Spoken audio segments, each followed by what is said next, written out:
There is just one more day between now and the end of the Premier League season and the final chance for Arsenal to win a Premier League in this campaign. We've got transfer stories, we've got Mikel Arteta's press conference and transfers to talk about. So let's not waste any time and get straight into today's Arsenal news show.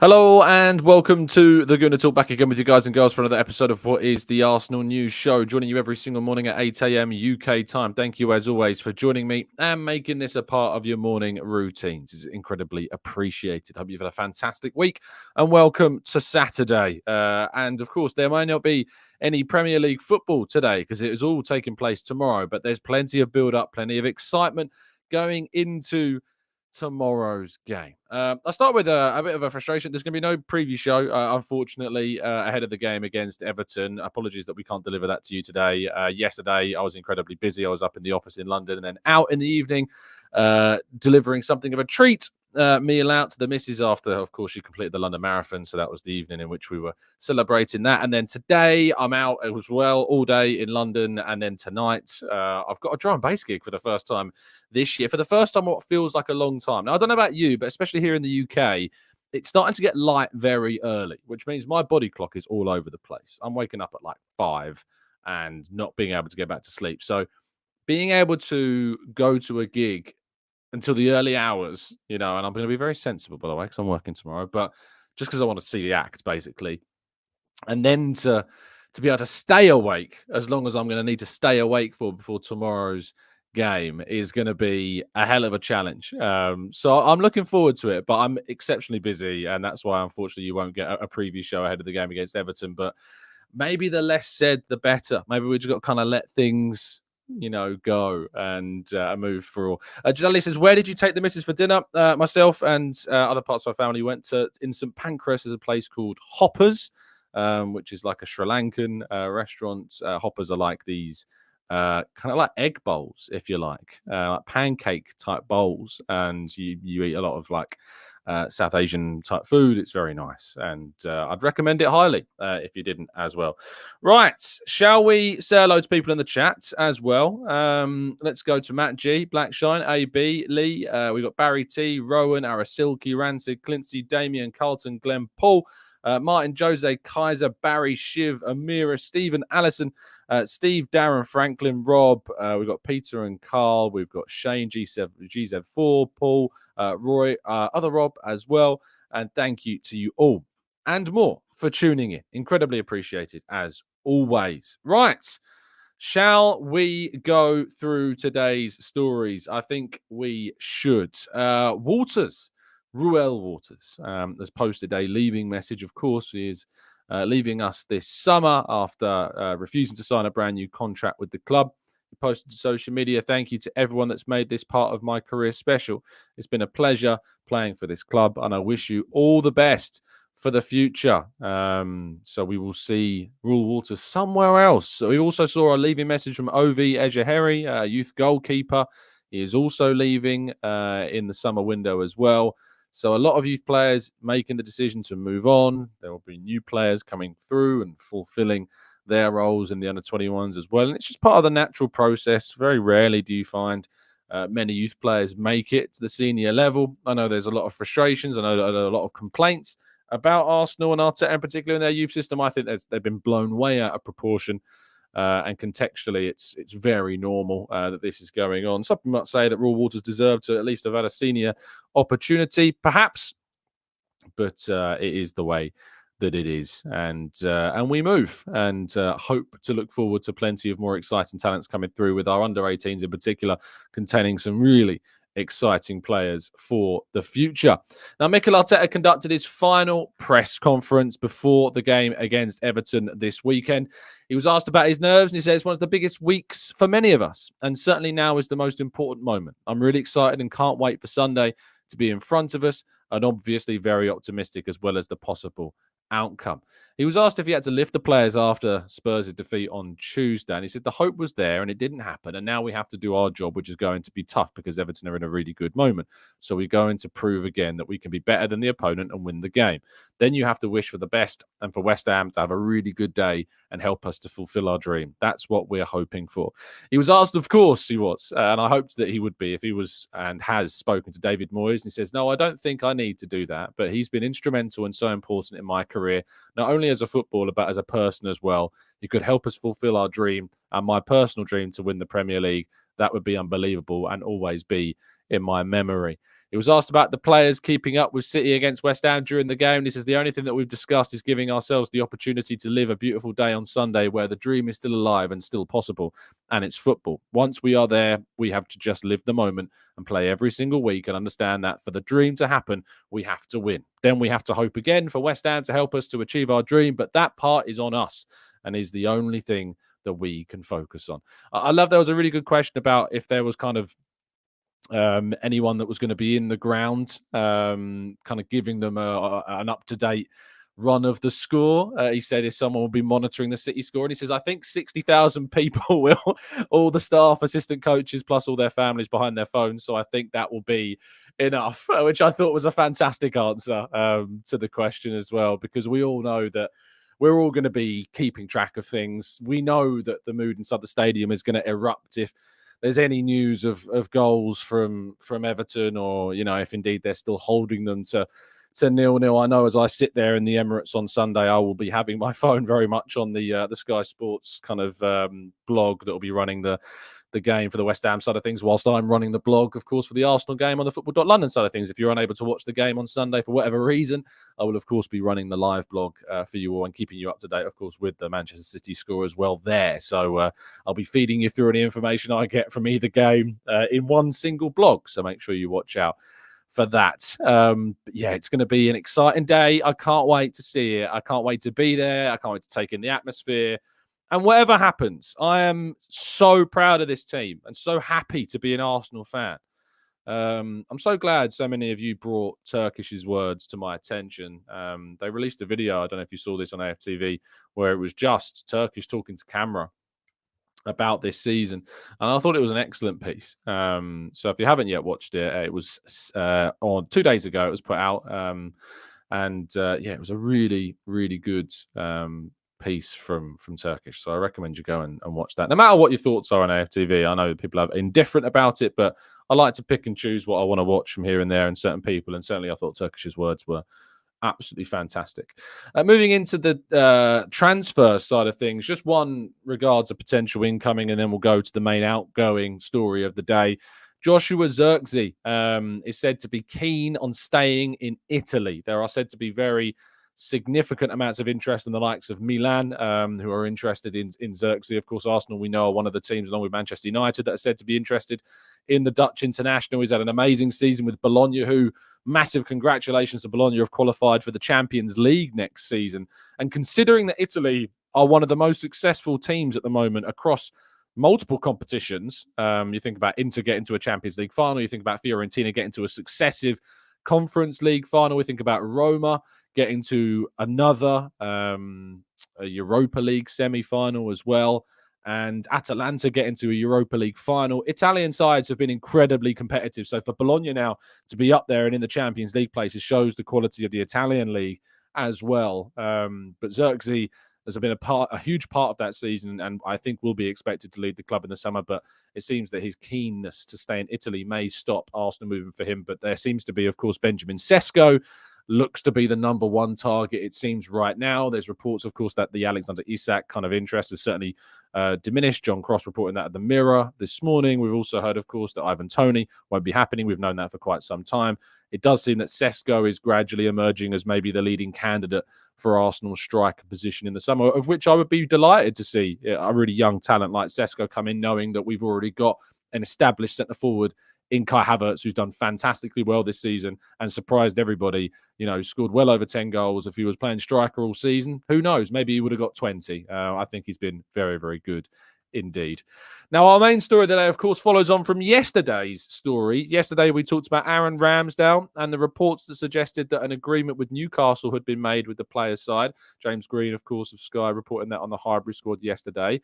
Now, on Thursday. Friday, there was certainly a feeling of confusion, I think, because throughout the day there were then further suggestions that the report that James obviously put out had, weight to it. So Team News and Ticks, of course, put out his video back from May 9th, where he was, saying that, hey, look, I've got this information as well, and I put it out there that there was an expectation that he would move to Newcastle. And then later on in the afternoon, Aaron Ramsdale tweeted himself saying, "News to me," which of course would seem to suggest, to play down these reports, that an agreement is there or that the deal is in any way done. And then about 40 or so minutes after Ramsdale had tweeted that out, the Telegraph then did an article which suggested that there remains the expectation, of course, that we will see Aaron Ramsdale make the switch to Newcastle. Luke Edwards, it was, with the story, said Newcastle United are interested in Arsenal goalkeeper Aaron Ramsdale and will make a move for him this summer. Deal not agreed, but hopeful it will be. And then the suggestion in that article was that they were valuing him at around £15 million. Not 50, £15 million. Now, just for the kind of breakdown on that, I've heard nothing about the valuations of Ramsdale. If I was looking at selling Ramsdale, I would be very disappointed if we made a loss on him. We signed him for £24 million with £6 million in add-ons. I expect some of those to have been activated, some of them not. I was hoping for upwards of £35 million, as I mentioned on the show the other day, and I personally believe that he is a goalkeeper worth upwards of £35 million. If Arsenal allow him to leave for a loss, I will be very, very critical of the decision to do so. They have a really good player. They have him under contract for a significant period of time. He's homegrown. He's an England international. He's a Premier League experienced goalkeeper. I'm not saying that that's 100% the case. I've heard nothing to suggest that £15 million is what Arsenal would be, willing to accept for Ramsdale. So I've seen loads of people overreacting to this story already, saying, how could Arsenal sell him for £15 million when that's not the story? That's just how much Newcastle are said to be kind of looking at valuing him at. Let's be honest. Arsenal have valued players like Declan Rice at 70 million and then ended up paying 105. Teams' valuations start low, they build up. So before you start panicking and overreacting like some have on social media, just remember, of course, that is just a story for starters and also potentially just a starting point for negotiations. Arsenal should be making a profit on Aaron Ramsdale. It would be a real disappointment if they didn't. I certainly would be very, very disappointed to not see them make a profit on that deal, considering he's improved as a player. He's in a very good age. He's under contract, England international, homegrown, all of that stuff. So let's wait and see what happens to it. But yeah, I do want to be on the record saying if we don't get a profit, I would be very disappointed with that, and certainly be critical of the club's decision to only accept anything less than what they'd already paid for him, especially from a club like Newcastle, who are very, very wealthy and can certainly afford to pay what he is worth, which is far more than £15 million. So yeah, that's the Aaron Ramsdale stuff. It's all very much up in the air. I think that James's report comes from a good place. I think that the source side of things, maybe they got carried away by saying it was already agreed, but certainly the expectation remains that Newcastle are the most likely destination for Ramsdale this summer, and there is an expectation from many in the industry that is probably where he will end up unless somebody else comes in. There's also been rumours, of course, of Chelsea as well. But the wider expectation, the wider understanding is that this summer will be, it will certainly be a summer where we see Aaron Ramsdale most likely move on from Arsenal. So we'll keep following this thread. We'll keep updating you as this story progresses, but we're very much looking forward to seeing it. Of course, if you want to get your hands on some fantastic football memorabilia, make sure to go and check out the Football Prizes website down in the description. You can do that by clicking on the competitions tab and going through plenty of the prizes that are on offer. There's not just ones that are football related. There's some really cool prizes that aren't football related. So get involved with that, and best of luck to any of you that decide to do so. They are UK only, so always bear that in mind. Right, let's go to part 2 and your questions and queries, theories and thoughts right after this.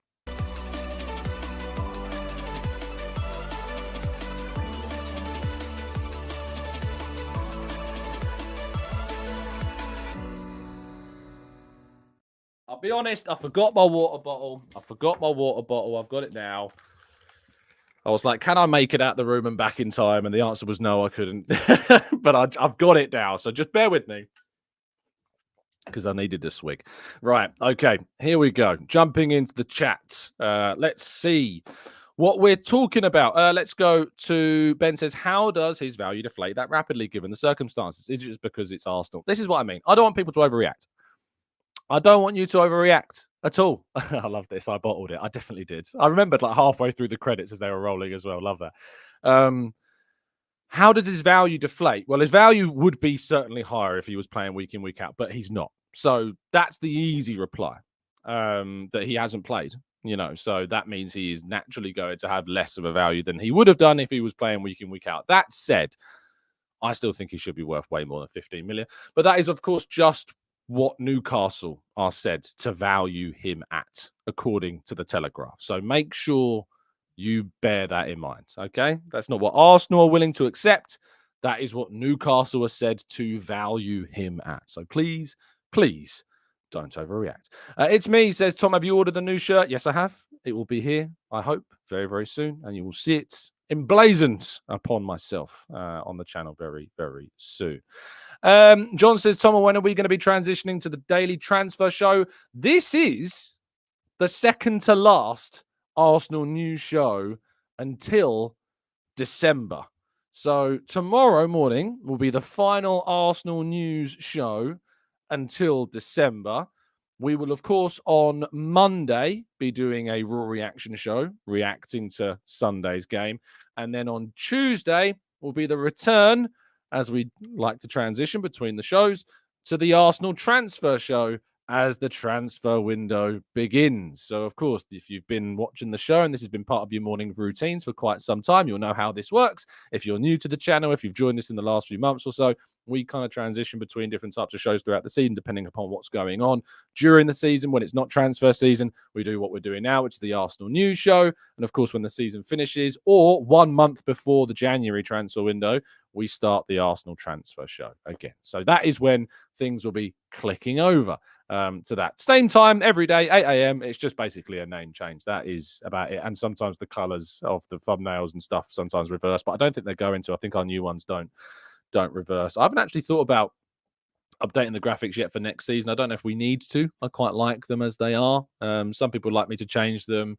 Of course, these do follow the Invincibles thread, so maybe we'll have a conversation with our designers about that. But I'm looking forward to next season. It's going to be hopefully a very good one. I was holding off to see what kind of happens in the title race first. So yeah, let's wait and see. Matt G says, in all seriousness, it's what every team has done for all time. Of course, you go in with a low offer to test the water. Remember, our first offer for West Ham was 75 million. Doesn't we remember that? Exactly. People are going to lose their minds over this story, and let's be honest, that's what happens on social media. People already do lose their minds, but it's the valuation at the start. They want to put out there that they value him this low so that negotiations can begin at a very low amount. It just makes perfect sense as to that being the case. Mukhtar says he hasn't played for how long, and every time he has played, he's caused an error, and he said himself in an interview that he can't focus for 90 minutes in a football game. I suppose this is an argument as to why his value is, of course, as low as it could be. K. Dotway says, Tom, I'm flying to Orlando from London today. Awful planning from me. Are there any Orlando Gooners in the chat? Anyone know where he can watch? Anyone that is an Orlando Gooner, make sure you let yourself know, or rather let our listeners know in the comment section, either in the live chat or, of course, after the show. Let us know. Orlando Gooners, make yourselves known. Man Like Sally says he's ready to play even if he hasn't started at any given moment, and that's why he trains and is on the bench every single game. Of course, there is always that as well to take into account. Artie says, did we as fans really expect Arsenal in the last 18 games only to drop 2 points at the Etihad and, of course, lose to Aston Villa and win all the rest? Arsenal and Arteta made it almost happen. I'm proud as a fan as well. Femi says, Tom, Edu is the difference between the players. We have the players that we have that we really need, and that's not good. What do you mean? Femi, I'm not 100% sure what you mean. Edu is also the big reasons why we've got a team that currently competes for the title. So I'm not 100% sure where you're going with that one, but feel free to add some more context. Jalay says, bit of blue in the trim instead of the gold, perhaps, is about what we can expect from the shirt, but maybe there'll be a little bit more blue. I think that there's a lot of people that have overreacted about the blue.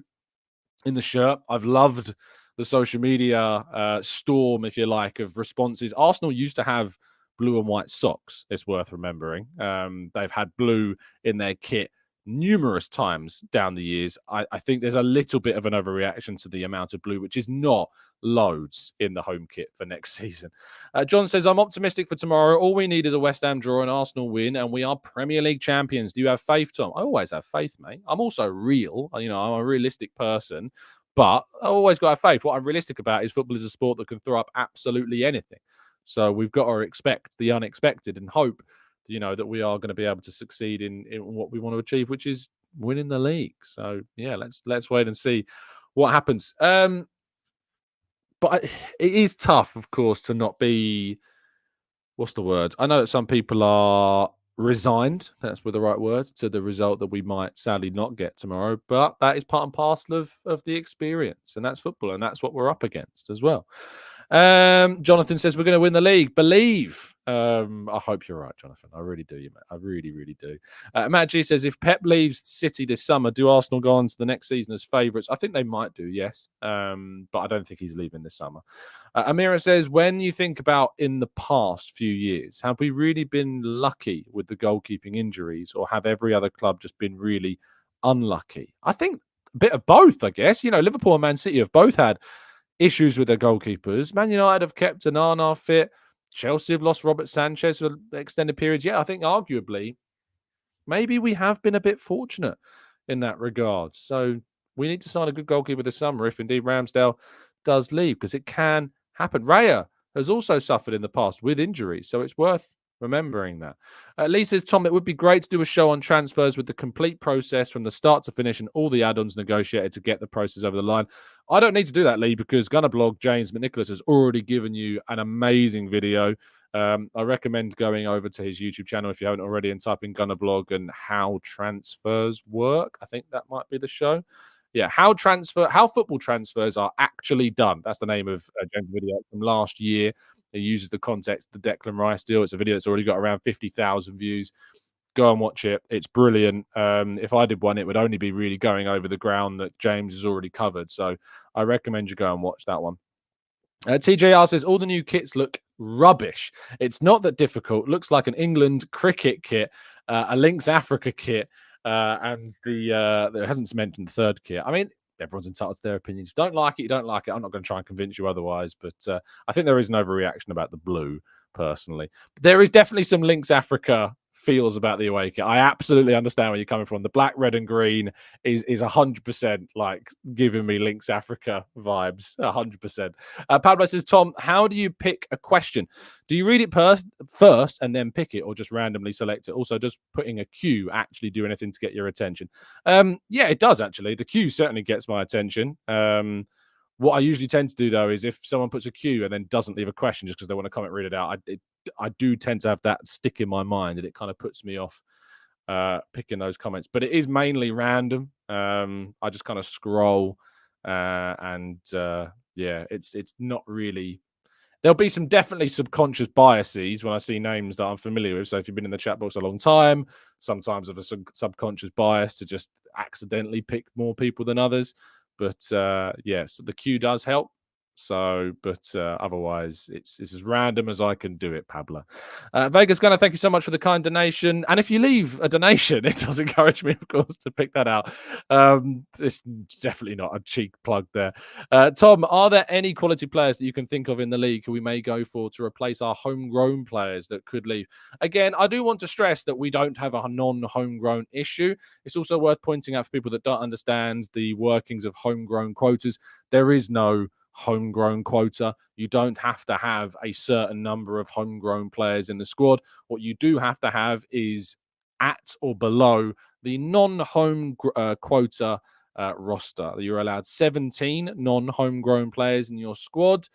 You aren't allowed any more than that to be registered. Okay, so, and of course that only counts players at the age of 21 and over prior to the start of the season. So any players under the age of 21 that happen to be non-homegrown would not count towards that quota. So it's worth pointing that out. But there are differences between the Premier League and the UEFA Champions League and UEFA's kind of determinations of homegrown status. So Saliba and Martinelli, there's a little bit of a up in the air about whether they count or not to homegrown status in Europe. I have a feeling they may not, but they do in the Premier League. So it's a bit different. It's a bit complicated. So yeah, bear that in mind. But in regards to if there are any homegrown players that I'd like Arsenal to go for in the summer, it's a good question. I mean, when you look at English players, there aren't loads that I think necessarily would start for us moving forwards. So yeah, it's a tricky one. That there aren't where we really have kind of lapped up as many of the top players in terms of Saka, in terms of Declan Rice, bringing those into the fold. Ben White, of course, also, and as I mentioned, you've got Saliba and Martinelli and Raya, who all count as homegrown going into next season as well. So for the Premier League at least. So yeah, there aren't necessarily any that's standing out too much to me at the moment, but maybe there will be more next season. But there isn't a huge kind of clamour at Arsenal to replace these homegrown players leaving, because we don't have loads of non-homegrown players to be concerned about in the squad for next season. Netballing Gooner says, "Hi, do you think that we will actually make any profit on sales this coming summer window, or will we, as usual, end up just letting some players go for next to nothing just to get them off our books? Please, let's give the boys a fab atmosphere tomorrow, regardless of the outcome." In regards to the sales, there is an expectation that Arsenal will be looking to get significant money through the door in terms of player sales. Reece Nelson, Nketiah, potentially Emil Smith-Rowe, Zinchenko maybe, Jesus maybe, Ramsdale, as we've already mentioned, Kieran Tierney, Nuno Tavares, Yasambi Lokonga. These are all players that Arsenal will be looking to sell or be open at least to sell in the summer. So, yeah, I think Arsenal will be looking to try and make as much as they can. Will they make profit? Well, anything they make on Nketiah, on Nelson, on Smith-Rowe, that is all profit or pure profit because they came through the academy, of course. Ramsdale, I hope that we can make profit on. Tierney, I don't think we will make profit on. I think we'll make a slight loss on Tierney. Who else did I mention? Zinchenko, I think you'll struggle to get upwards of £30 million. You might get slightly less than that, maybe around 20, 25 million for Zinchenko, maybe. Depends on who comes in for him. Jesus, I'd be looking to try and get as close to what we paid for Jesus as feasibly possible, if indeed he does go on. But I have a feeling that he won't. I have a feeling that Jesus may stay next season. But we'll try to be making as much money on player sales as we can. Kevin says, Tom, which position do you believe that we'll spend the most in, or will it depend upon who's available? Of course, it's always going to depend upon who's available. It seems that a forward would be the most costly player. A midfielder, it depends on who you go for. If you go for Bruno Guimaraes, it could be him. He could end up costing us the most this summer if indeed we are successful in signing him, because it could be like an £80 million deal. Whereas Benjamin Sesko could end up costing us like £50 million, and that could end up being the most expensive deal that we do this summer. John says, Tom, will Kimmich still be a good signing, even though Vinicius Jr. gave him a very tough time? I mean, Vinicius Jr. gives every player a very tough time, John. It's worth pointing out. I would love Arsenal to bring Joshua Kimmich into the club next season. I think he'd be an excellent addition to the squad. So let's wait and see. Boss says, Tom, what's your realistic, perfect 10 out of 10 summer transfer window? It's an interesting question. How is it perfect but yet realistic? I think that realistically, Arsenal could sign 4 to 5 players. I don't think more than 5 is realistic. 4 to 5, I think, is realistic. And so those 4 to 5 players would be a forward, a midfielder, a defender, of course, a goalkeeper. And then you've got a fifth, which could be an extra midfielder. It could be an extra forward. So goalkeeper, it's difficult. I just hope that we bring in, Jason Steele, I think would be a good signing for a backup. Szczesny returning would be a good one. I don't know too much about Diant Ramage, but he's more of a kind of a modern day goalkeeper that seems to be good with his feet. So seemingly he'd also be a good pick. So either of those 3, I think would be a really good addition in terms of goalkeepers. Defender, a Yoral Hato, Usmana Diamande, one of these would be an excellent addition. Also, Ferdi Kalioglu, the Turkish fullback who's very versatile for Fenerbahce. He could be a really good option to bring into the side as well, especially if a like of Zinchenko is being moved on. Kalioglu would be probably a really good replacement for him. So I guess he kind of comes into the fold as well. In terms of midfielders, I've mentioned Joshua Kimmich. I'd love to see Joshua Kimmich arrive. If not Kimmich, I do like Bruno Guimaraes. I think he's not necessarily unrealistic. I also think that you've got somebody like Yusuf Fofana I've mentioned as well. So any of those 3, I think would be really good additions to the team as well. But I guess Bruno would stand out as the most ready Premier League and future-proof option to bring in. In terms of forwards, Isak, I don't think we can necessarily describe as realistic, so I don't think we can necessarily count him. Benjamin Sesko or Gyökeres, either of those two, I think, are really excellent additions to the squad going forward. So either of those. And then the fifth player I will pick as a wide player. And the wide player is probably the most tricky position to come to because Xavi Simons may be on the market, could be realistic, could cost a lot of money. And then you've got somebody like Nico Williams, who's been linked to the club as well in the past as well. But I think Xavi Simons would be my number one pick and has been for quite some time. So Xavi Simons, and then one of either Gyökeres or Sesko as my striker, one of Kimmich, Fofana, or Bruno Guimaraes as my midfielder, one of Reuell Walters or Diamande as a centre-back, or of course, a left-sided centre-half as well in Hato, who can also play left-back, and then one of Steele, Szczesny, or Diant Ramage as the goalkeeper. So that would be my 10 out of 10 realistic window with some leeway in the positions. So there you go. Right. Jabru says, Tom, don't you find it weird that people think Arsenal bottled the league yet still in the race while Liverpool were once 10 points ahead of us? Of course, but that's because you're an Arsenal fan and you see a lot on your timelines of people taking the mick out of Arsenal because that's what the algorithms want to serve up to you. So that's what you're going to see. Allison's all these rival fans who are laughing at Arsenal. It's just pure jealousy. We're on the up, so keep laughing. Yeah, they can keep laughing all they like. The biggest plus that Tottenham have had all season is them losing a game. I loved Ange Postecoglou's press conference the other day, by the way. I think that it was some real honest self-reflection on what he'd got wrong. He realised that actually the loser mentality at Tottenham is ingrained and is there and something that he hopes can change, but I think he will ultimately fail in changing it. I think Chelsea fans have had a good end to the season, but ultimately they spent how much money, and the best they've hoped for is Europa League qualification. Manchester United are probably looking like they're going to finish in the worst position in Premier League history for their club. Liverpool bottled the league. There's no doubt in my mind that Liverpool, of the three sides in the title race, whoever don't win it, Liverpool have bottled it. I'd argue that Man City have bottled it less than Liverpool because Liverpool had such a lead at one point in the season and have just seen that chipped away and chipped away and chipped away by Arsenal and City. And then before even 2 games remaining in the season, they have been kicked out the title race with an absolute whimper. So Liverpool, without question, are the biggest bottlers in this league. And not only that, but they had all the emotional momentum of Jurgen Klopp's incoming departure as well to think about. So, yeah, it's great. Ronald says, no Zubimendi. No, he is a player that has diminished noise around the player, has certainly quietened down for quite some time. A lot of noise surrounding Italian and Spanish clubs and German sides, actually, with Zubimendi, but much less so with Arsenal.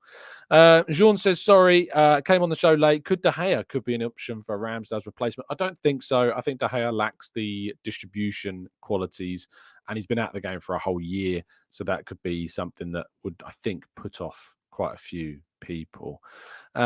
Moving to Rancid Pumpkin says, not a question, but a collab with Siobhan Ahern would be awesome. She's great covering the women's game.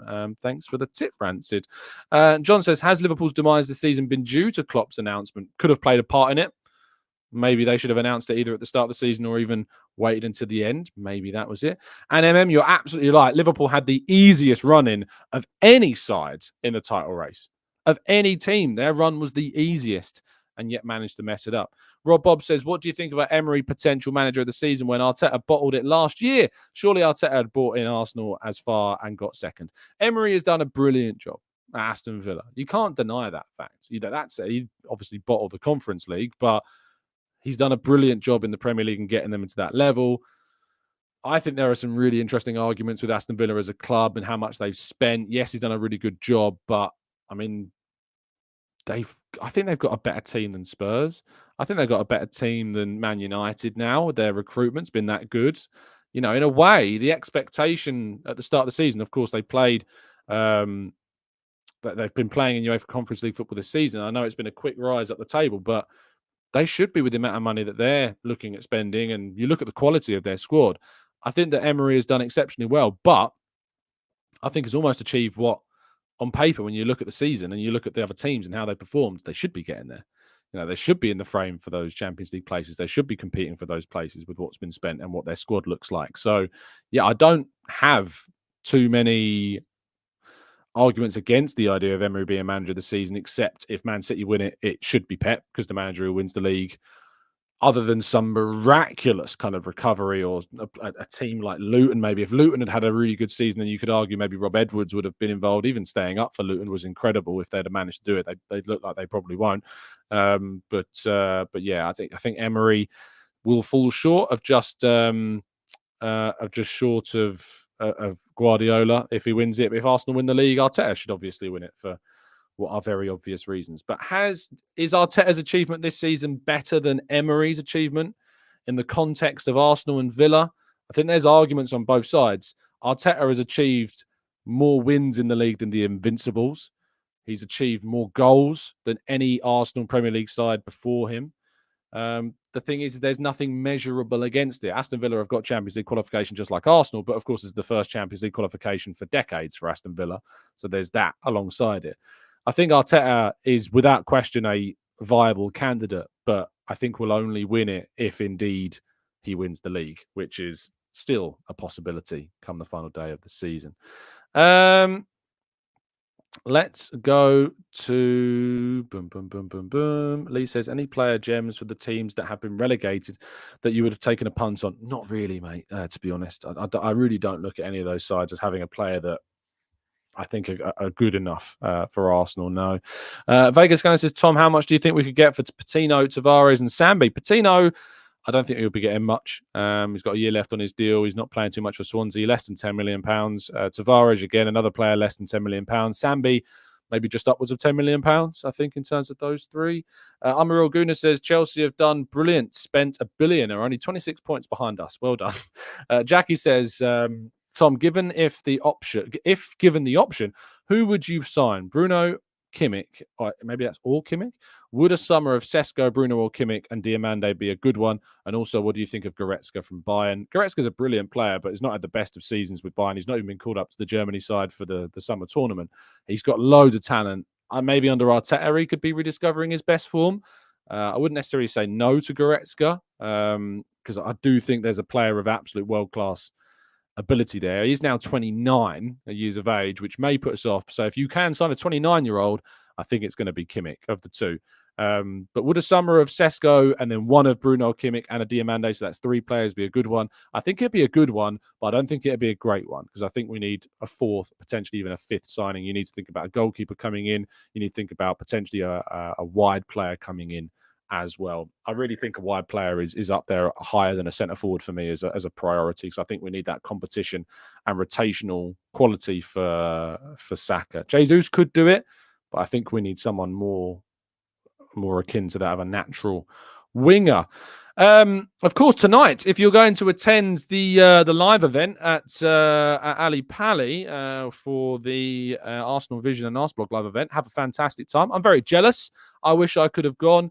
I have got an event on myself tonight. As I said, I'm at a drum and bass rave this evening. So I'll be there instead. But if you are going, have an amazing time. Enjoy it. I went to the one last year. They're always brilliant. Tim Stillman, of course, joined us for our live event at the Old Queen's Head earlier on in the season as well. And I'm sure, along with Clive and the others, will be fantastic. Do let me know who the special guest is. Always good to see if there is one. I'm not 100% sure if there is one, but last season it was Ian Wright. I wonder who it could be this season. In a way, it's a shame it's on the penultimate night of the Premier League campaign because who knows who it could have been. So yeah, enjoy. And if you're going, have an amazing time. I know tickets have sold out, so sorry if you want last minute ones, but I think they sold out quite some time ago. Expectantly so, because they're two amazing pieces of content creators. A few more questions before we wrap up. Ronald says, did you hear the Prem CEO will be at Arsenal's game and not City's? There's a lot of speculation as to why he's chosen to do that, of course.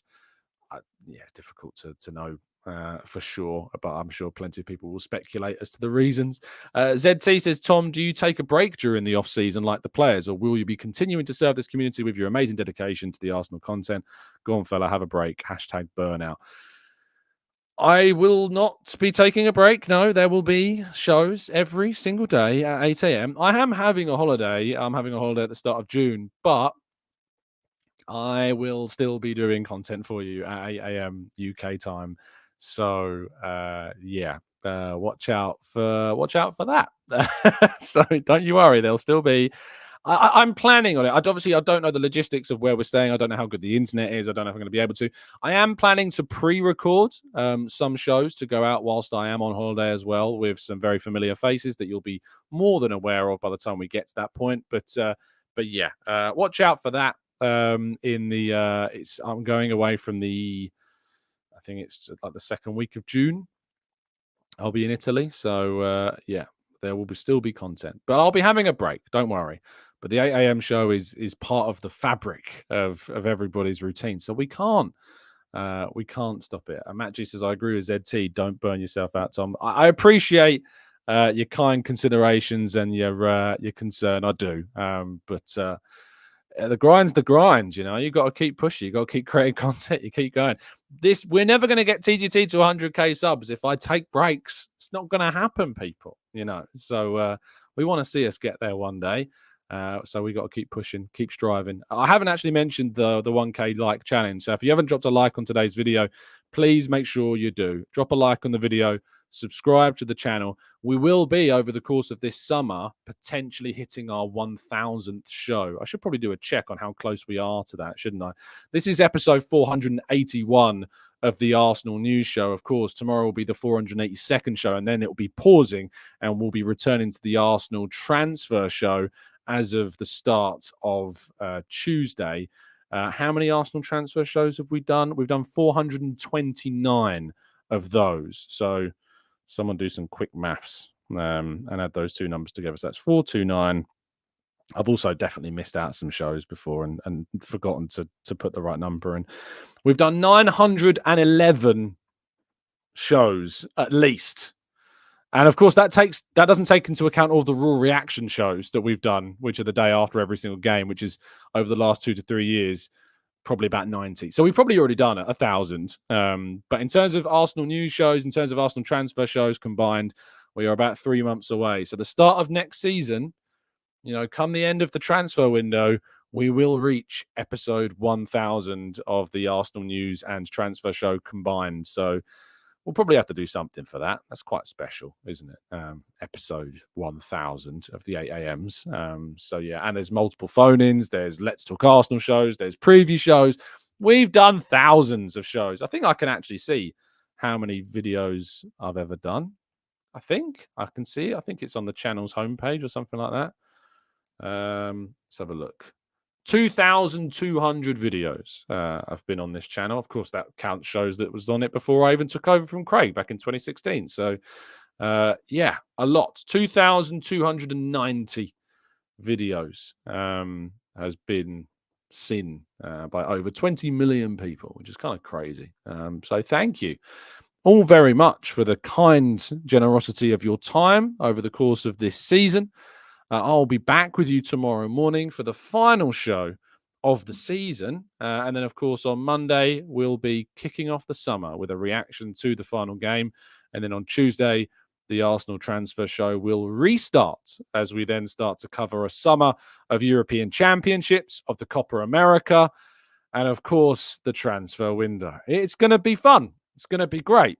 We're going to fill our time. You're going to get all your news here. Tell your friends and help us to reach 1,000 likes on every single show that we do every single morning.